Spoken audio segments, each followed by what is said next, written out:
Здравейте! Казвам се Десислава Антонова, на 53 години, от град София.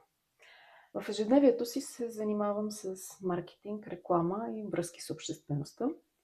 В свободното си време обичам да спортувам, да пътувам, да се срещам с нови интересни хора. Обичам и много да се предизвиквам и да излизам извън зоната си на комфорт. Обичам да се снимам и правя снимки и кратки видеа от пътуванията си по света, като разказвам моите преживявания.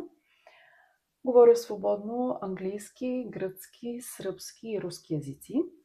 Шофирам активно и мога да карам и колело.